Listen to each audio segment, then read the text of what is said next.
Oh. I can get a beer.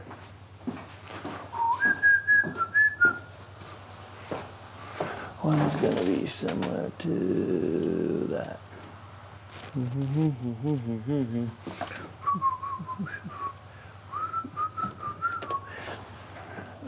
Vintage merch.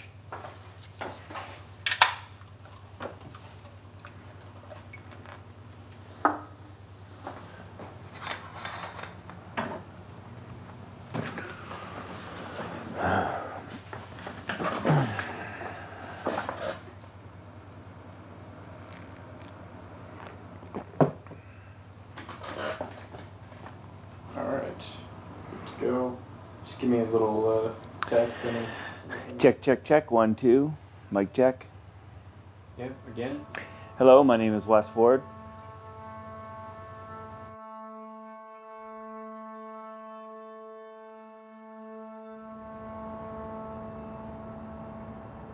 I'm the founder and CEO of Greystone. We were founded in 2016 and we make craft beer here in New Brunswick. The first beer we ever brewed on site was September 11th, 2016, and that was the Patagonia Pale.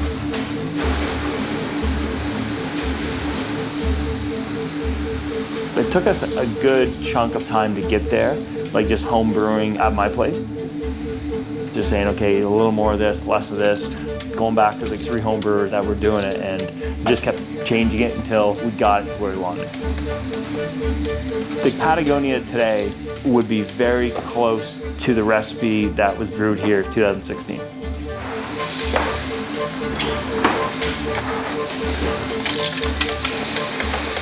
We are who we are. We haven't changed internally since we opened. We still have the same sort of vision and mission, and it's really through the community support that we were able to get to where we are.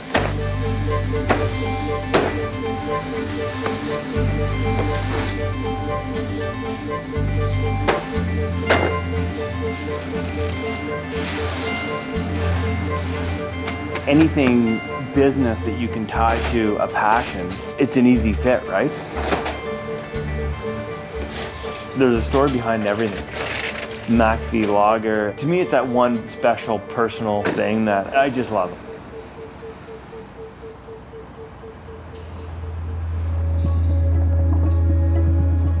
Little Forks is located at the confluence of the Little Southwest Miramichi and the lower north branch of the Little Southwest Miramichi. It is a fishing lodge that's been there since the early 1900s. We're going there to find some Chaga. Chaga has very high antioxidants in it. People will steep it in water to drink it as a tea. And we put it in MacFee Lager.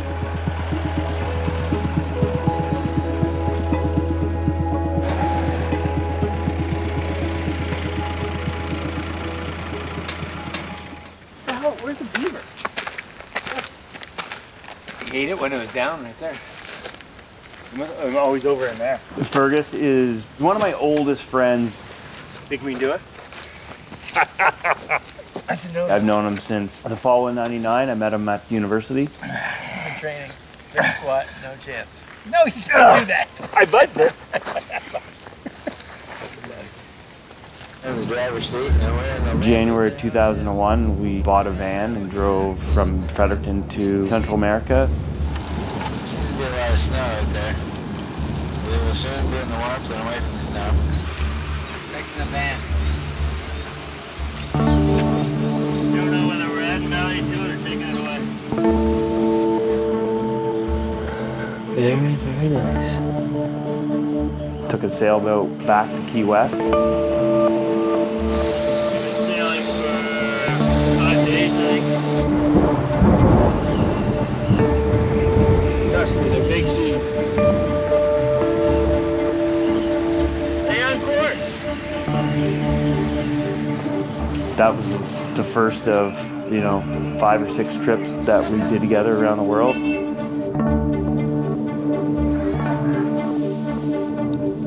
I could get really deep on who Fergus is, but that.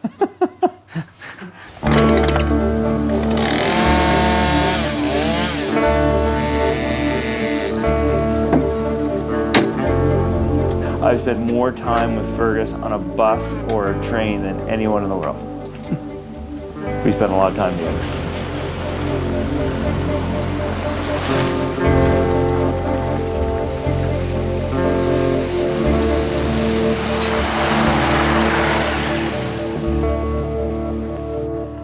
Who was Malcolm? Well, Malcolm was he was married to Nancy. He was a father. He had Scott and Megan. He was a rugby guy. You know, you would call him a community leader. He often led all the goings-on at the Loyalist Rugby Club. I have instructions to say a few words and be polite. I have enjoyed working with everyone. I like to call you willing victims. And it's worked out very well all the way through. Thank my lovely wife Nancy and my kids for putting up with me. And for the rest of you putting up with me, tough shit. I believe it was in 2006. A friend of mine had a trip into Little Forks, and he just called me last minute, asked me if I wanted to come in. And at that point, I knew that Ferg's uncle, Malcolm, was the manager or part owner of the camp. I wasn't too sure. I said we should get Ferg come in with us. So I called Ferg. Ferg came in. I want to do the knife job. And that was my sort of introduction to Little Forks. I'd never salmon fished before. I'd never fly fished before. And then that trip, we all caught fish. It says access. What the fuck does that mean? I just warming up. Oh, okay. Sweet. Got her? There you go. That was fucking spectacular. Jesus, boys. And then after that, Ferg and I continued that trip with Malcolm every August, right up until he passed. When it was just you and Malcolm, he gave you that, didn't matter who you were, he gave you his full attention and made you laugh and, you know, had just wonderful insights into life, business. He didn't fish that much, but he caught the most fish.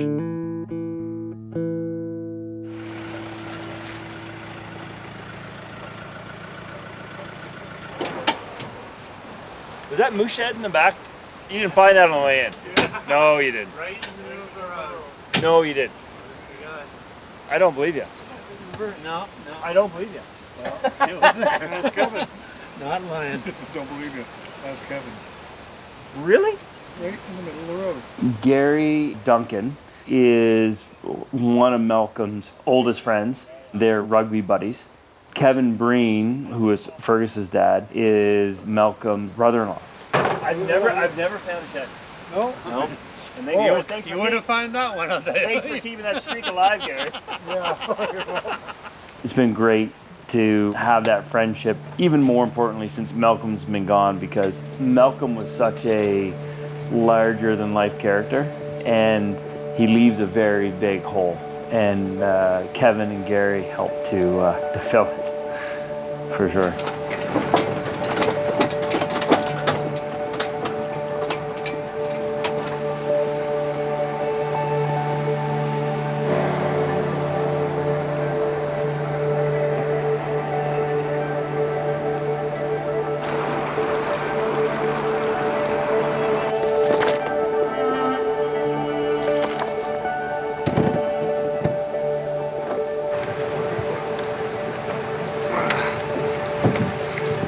We've done this before, Kevin, and it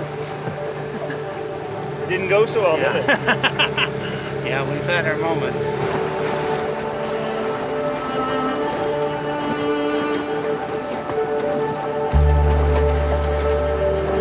It's always a thrill to arrive here. Isn't it? and to see it standing.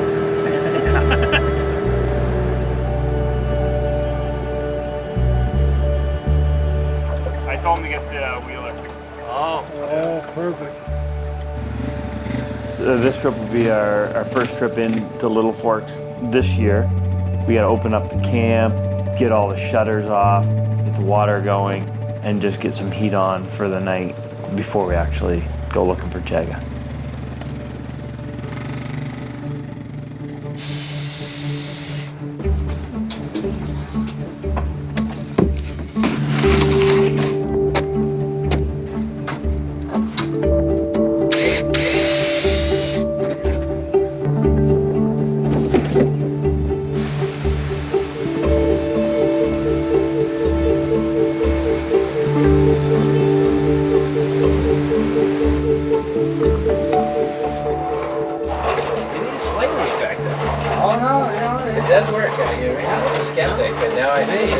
It's on the back. It's on the back pull when all the action happens.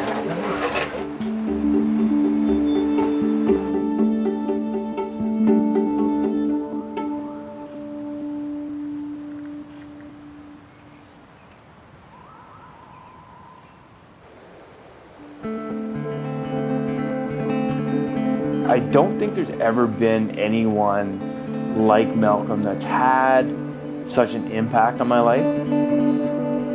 The conversations we had and sort of the words that he spoke or the advice he gave had more lasting impact on me than probably anyone. And when he passed, I mean, I knew he was sick and I knew it was coming. I thought I was prepared.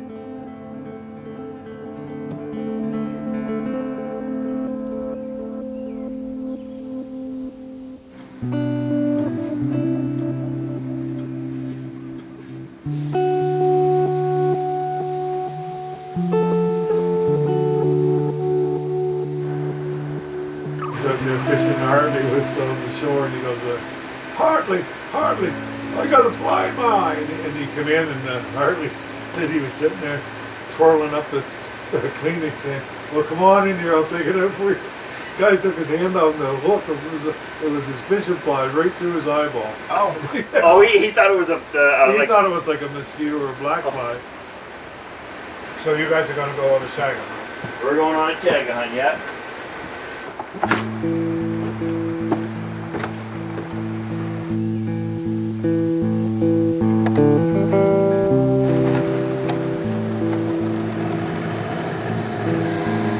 I was always drawn to being in the woods.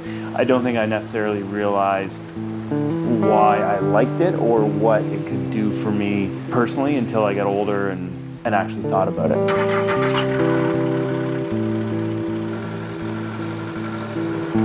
Ashley, my wife, often says, okay, you need to go. Whether it be that stress reliever or that reset, she understands that when I come back, I'm better for it. And if I'm better for it, then Greystone is better for it.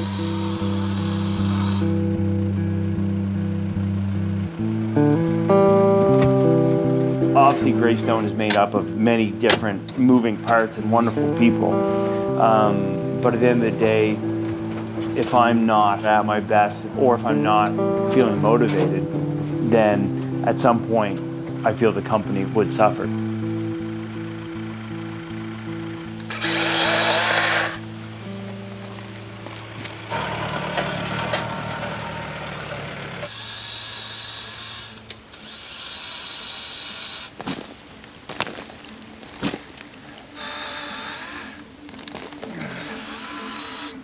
I can't believe I did this for 11 hours. Get a moose. You were cutting in to get him out. Yep. With those rivers and the buffers they put in for the clear cutting, there's lots of places where Fergus and I have been that I'm sure there hasn't been a human walk there for 50 years.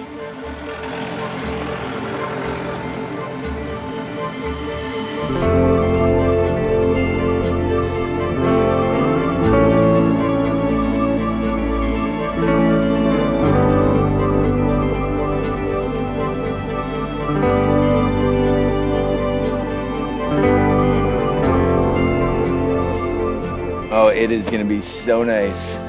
Get that sweet, sweet chaga. We'll get the fire going when we get down there, cook the steak and trout. Oh, that's gonna be nice. Oh, you brought those trout. Yeah, and the beer. And the beer. And the beer, yeah. So we'll be good.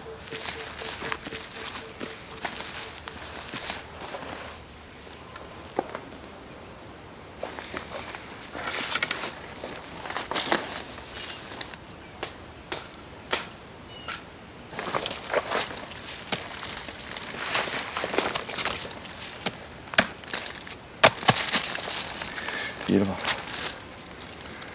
So this is chaga, and obviously it looks like a piece of almost burnt wood on the side of silver birch, and it also grows on white birch, and it almost looks like a toffee on the inside. Maybe we can sprinkle some on the trout.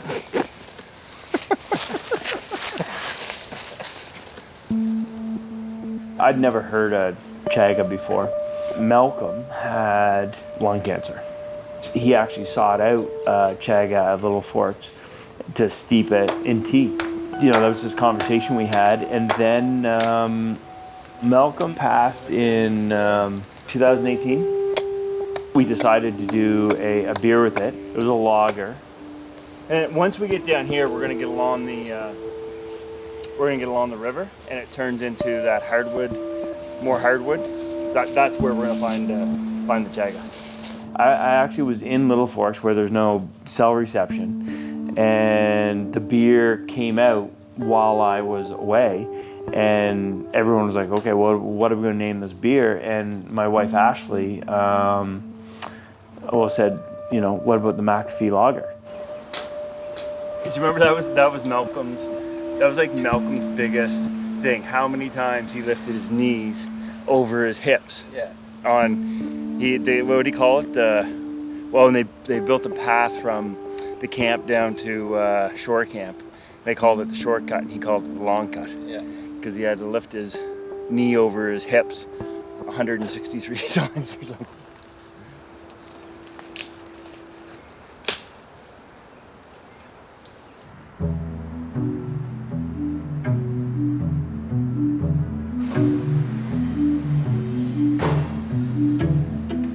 Craft beer just tastes so different.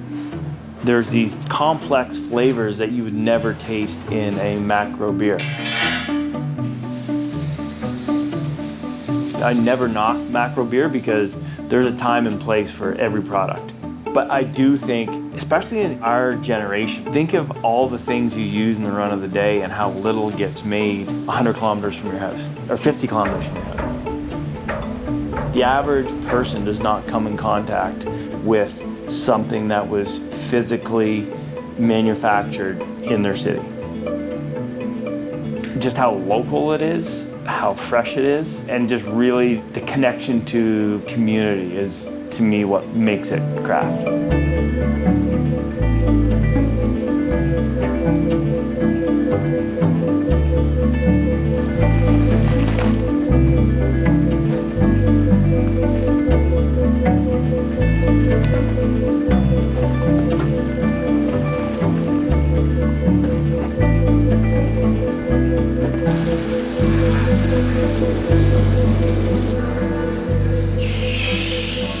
Even though we've only been around for 5 years, I'm born and raised in Fredericton and have been running businesses here for 20 years. So even before Greystone, I felt like I was part of the community, and Greystone is just sort of the next evolution of that.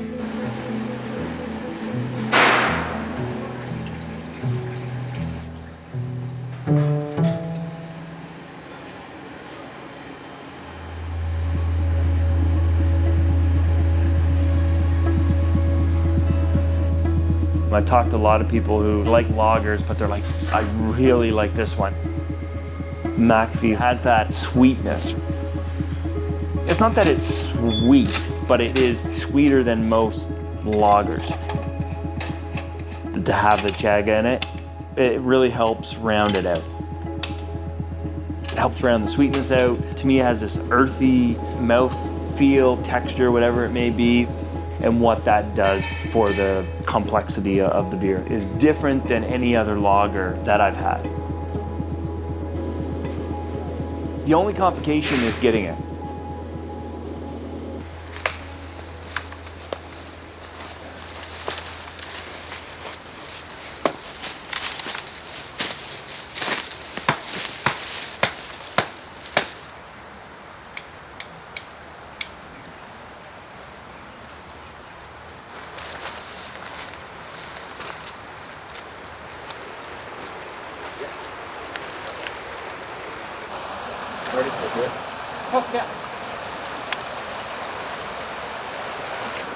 What do you want?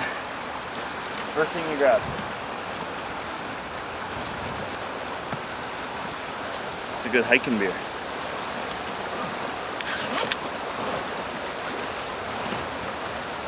That was a nice find of snow to cool these down. Oh yeah. Where'd you find it, in a cave? Yep. Crack. Cave snow. So you can see here, see how it's all kind of evergreen, and then down there, it's like a lot of hardwoods. That's where we're going. I can't articulate it well enough what drew Malcolm to Little Forks, but there is something that it's like it pulls you, or it pulls me anyways, to be on the side of the river or in the woods. And Well, a priest told Malcolm when he was a boy that if he wanted to find God, go out into the woods. And he often said that.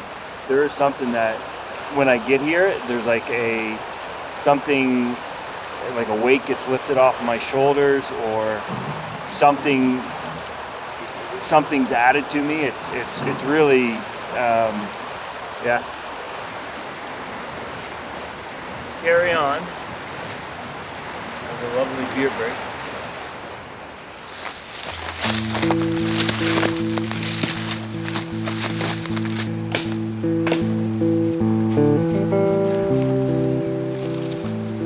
It's sort of one of those things, like once you train your eye to find it, it's way easier.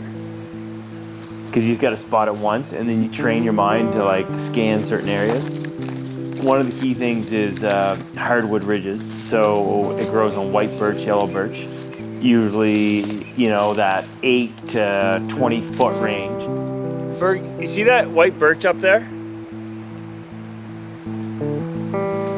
Are those, see those bumps coming off it?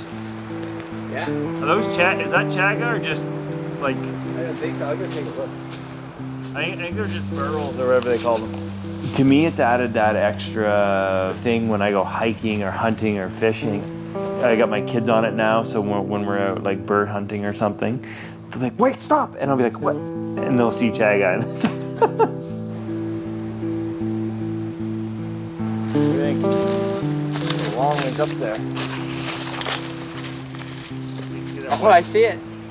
If you like died during filming, do you want us to publish, or I mean, 'cause I would err on the side of like, yeah, I want to show you. Anytime like Dennis. Do you understand where we are? If you break your leg, there's no one coming to get you. 3,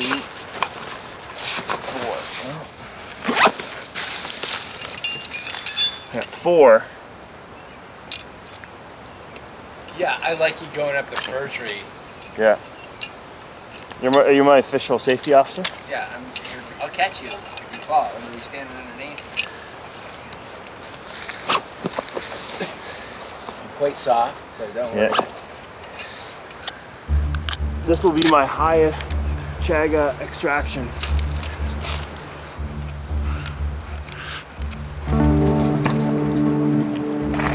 If you do fall, I will attempt to catch you. Once that axe doesn't hit me in the face. Watch your back. I'm almost there. Some of that big stuff, the big stuff like you have your hand on now, that's nice. Yeah. You're right there.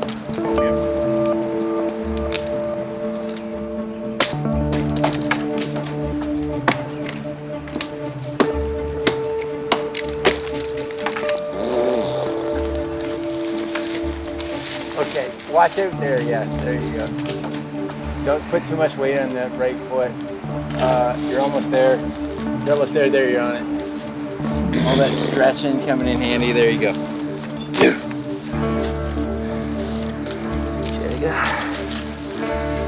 Come on, no, I mean that's typically like you might find like that size.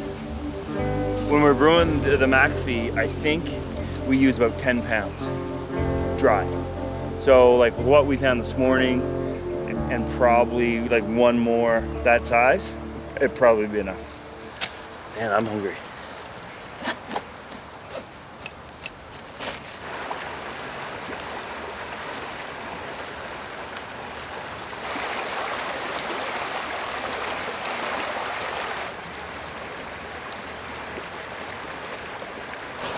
Twig.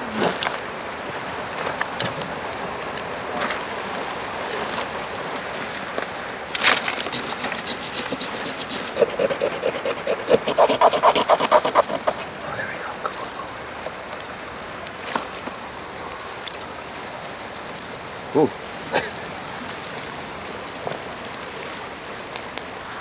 I have no hair on my knuckles anymore.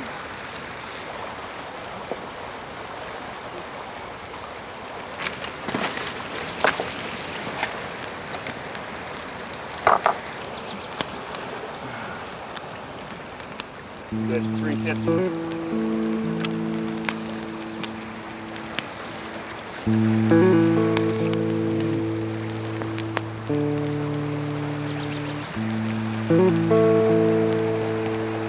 Jesus Christ. Look at that.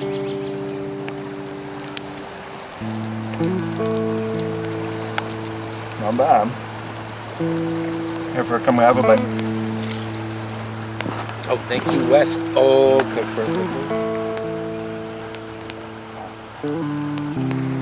It's hard to believe that you like reading this and like he just came from up over the hill. This is just as good as last time. And you shot this, Wes? Yeah.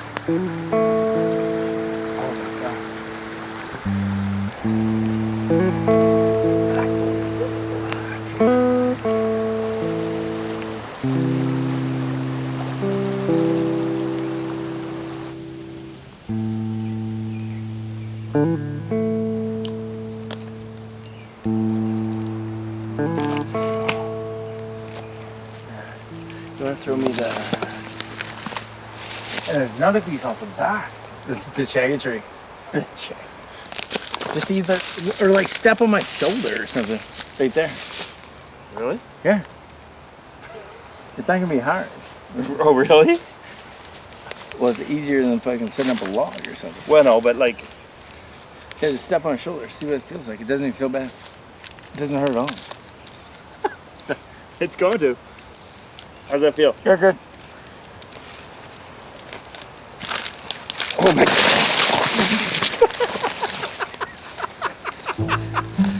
So close. Are you injured? No. Oh. Do it again. What? Here. We're being stupid. I'll put, yeah, I broke that right off. I'll put this in, then you just unscrew it. Yeah, I want to hand it up. Yeah.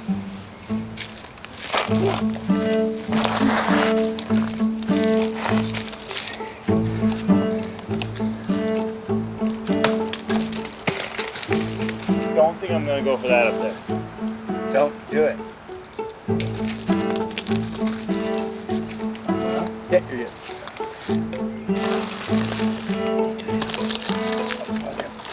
There we go. Oh, beauty. I mean, that's still a good chunk of Chaga. So that was a piece off the front, and then yeah, there might be, yeah, small piece. Yeah, there we go. Good. Oh, yeah. Little piece there.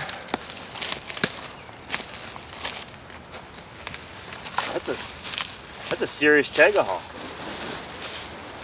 Like that's for sure a batch.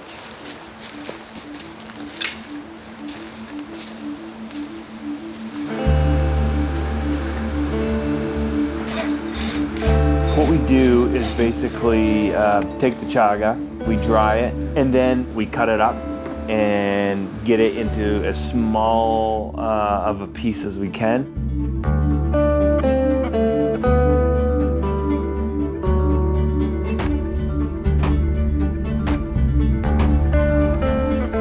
And then we run it through a grinder.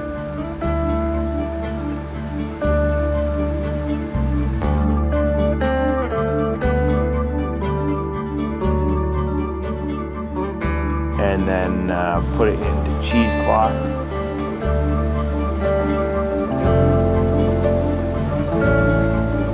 Then drop it in at the end of the boil.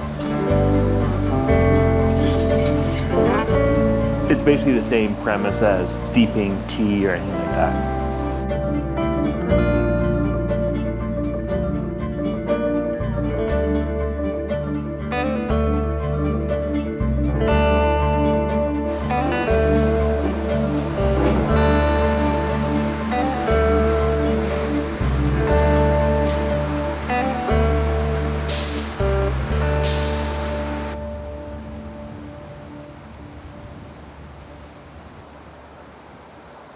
I was always like, oh, Malcolm, like, what can I do to cast better? And like, critique me. And he's like, Wes, he's like, just put your fly in the water. Like, you can't catch fish without putting your fly in the water. Or I'd talk to him about business, and it'd just be like this. Do you have anything besides that one? Or just that one? Calming effect, which is weird because he wasn't a very calm person. He was very kind of, would you call him hyper, Ferg? Like, Definitely had an ADHD quality. yeah. And he had this sort of just calming, like, it's gonna be okay. You know, when you're up there, I can honestly feel Malcolm, or like, I expect him to come walking through the door.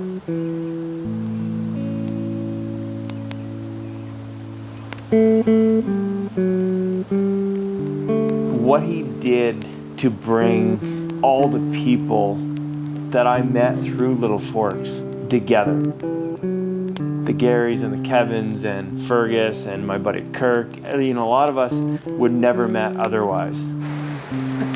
This is what it's come to now. Instead of enjoying the nature, we're looking at pictures from 2 minutes ago. Listen, Gary's got a very nice 2 minutes ago it was really nice there. There's the one. Malcolm's camp. Isn't that nice? It's for the sun. He did a wonderful job of being that person that brought all these people together and made sure that everyone knew that when you're at Little Forks, everyone was the same.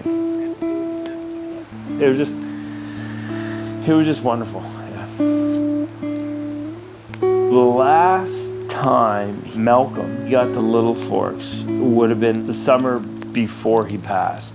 He got right to the shore, to like the parking lot when Little Forks is on the other side, and he got right to the side, on the side of the river, and he's like, I gotta go home. And he came home and he went right in the hospital.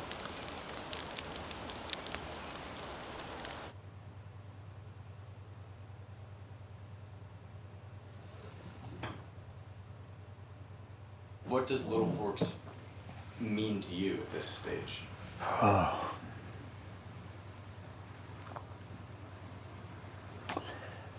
You know what? It's a, it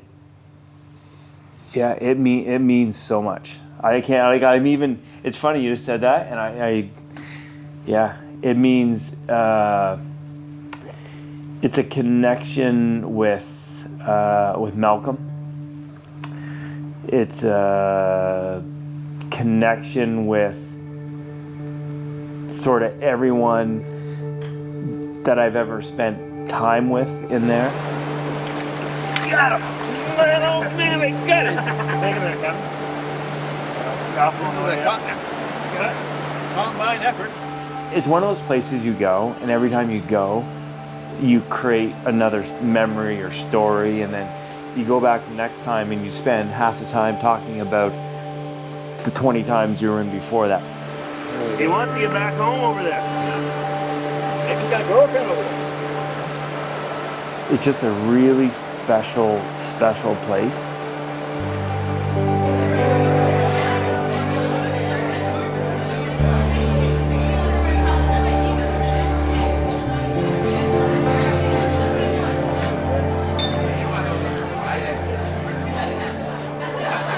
I love walking through the brewery, and we have a picture of Malcolm holding up a fish. He probably was in his 40s at Little Forks, and it's above the tap. And every time I walk by that and look at it, I smile.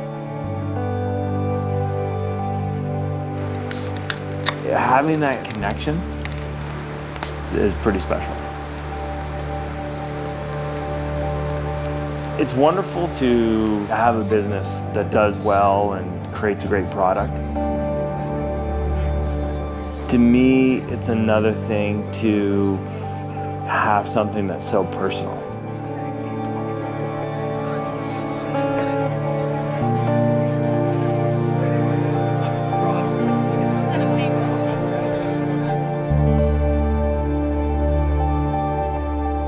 I always take some MacFee Lager when I go to Little Forks. I'll never go into the woods again without looking for Chaga. Bert, do you mind drinking out of the can? Because I know if I can get Chaga, I can make the MacFee Lager. Cheers. Awesome. For Malcolm MacAfee. That'd be awful. What were you whistling at me for, Gary, over there? Rainbow? Yeah. Okay. Yeah.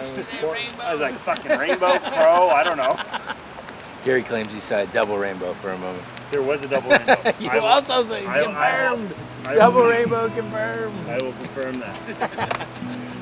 We've only fished it, what, twice? Well, no Yeah, more than that, but we don't really, we've never really, it's hard to fish. It's real hard to fish. Sometimes You the just water's flip- been too fast flip up in your, there. But that's what we were doing, just flip the fly in the get? water, the foam, and grills just every time. Really? Well, we came up with five grills. And Sean and Jason were with us. Where's that? Down. Hey, we're working on it. We're working on it. That's where I went with Sean and